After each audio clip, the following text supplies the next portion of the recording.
The most common comment I get is people asking me if I feel safe when I'm solo wild camping. Now, I can only really talk about the Highlands of Scotland. I don't really know about elsewhere. One of the main things that I've learned since I've been doing this is to try and face my fears in a very rational and logical way.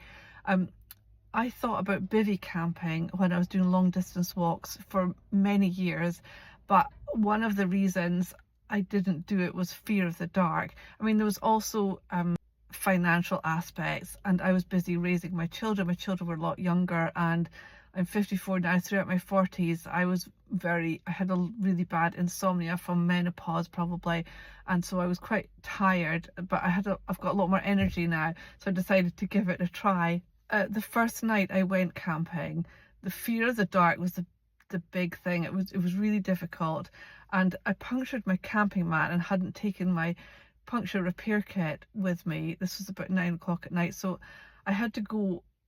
I was about a mile through some woods from my car, so I had to go back to my car and drive home. I was only about 10 miles from home to get the repair kit.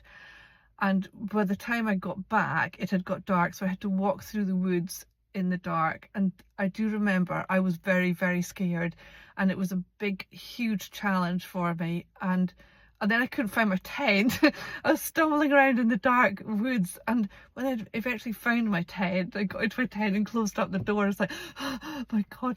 But it was like an epiphany moment that I just thought, wow, I survived that. It actually wasn't that bad.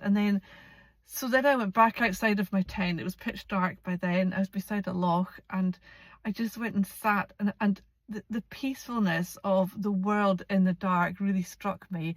So that did help me to get over my fear of the dark. And I then forced myself to walk in the dark with my head torch, because I started in September. So I was starting September, October, it was getting darker in the evenings, and I was really enjoyed it so much. I thought, well, I don't want to stop camping in the winter, so I'm going to have to get used to the dark.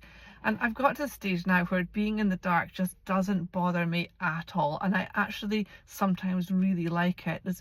If I'm not talking about in suburban or urban settings, I'm talking about in properly remote places where there's nobody around you, and there's something very peaceful about it.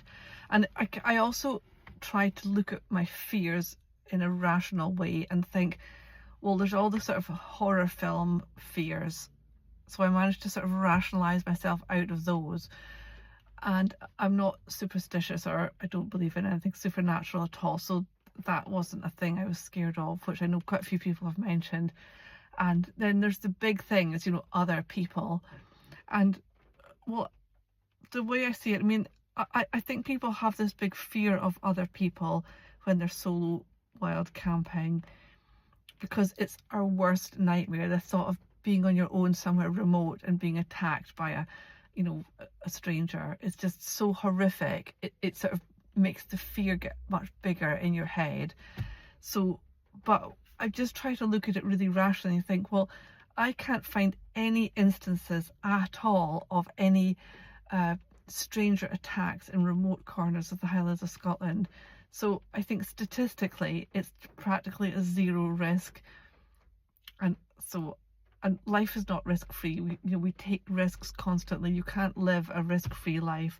So for me, the benefits of wild camping and the fun and everything is worth the very small risk of anything bad happen. The realistic fear is your physical safety, and I do worry about falling down, breaking my leg, or getting sick and being really struck down by some awful sickness bug when I'm very far from my car. And but these things can happen to you even if you're just out for a day walk. Sometimes you've just got to take your chances.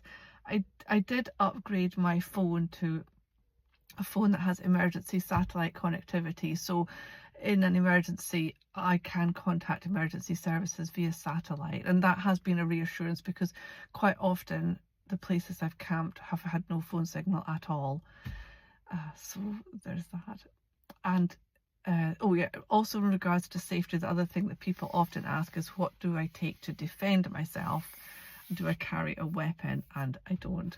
I just take my chances. And the reasons are, I have read, and I can completely believe this, that if you are an inexperienced person, you've got a weapon in your hand, most assailants would just get it off you almost immediately and then use it against you. So there's just no point. I'm quite a good runner. And my phone is my main protection. So there was one time where I was walking on a very remote coastal path at the bottom of some cliffs, and I got to where I was going to camp, and I had noticed there was a group of four young men walking about maybe 200 meters behind me, and I stopped and just sat. I didn't start pitching my tent, I just sat there, and I thought they would carry on, and they didn't. They stopped and they were taking photos. And well, my policy is, if I see anybody around my tent and I'm in any way worried about who they are or what they're doing there, is to go and talk to them. Because so I went up to these four young men and just was like, oh hi, how you doing? I think they thought I was a little bit mad. They looked a bit nervous. But anyway, they were just four young men, probably in their sort of early 20s. They were working nearby on a construction site, and they had the night off, and they'd just come along the coast to take photos and have a walk. And I told them about this cave that was nearby, and so they went off to see it. And actually they seemed really, really nice, and I genuinely didn't think or feel at any harm from them. So that was reassuring, and that's why I go and talk to anybody who's around. Not that that happens very often, but I took photos of them, and I kept the photos. And if, just in case, if somebody came up to my tent and was bothering me, I would straight away take a photo of them or start filming them and just say, I've sent your photo to somebody. I would go live on TikTok, because I do TikTok lives sometimes, and just say, you're live on the internet. It's a bit of a problem, there's no phone signal, but sometimes you just can't worry about these things.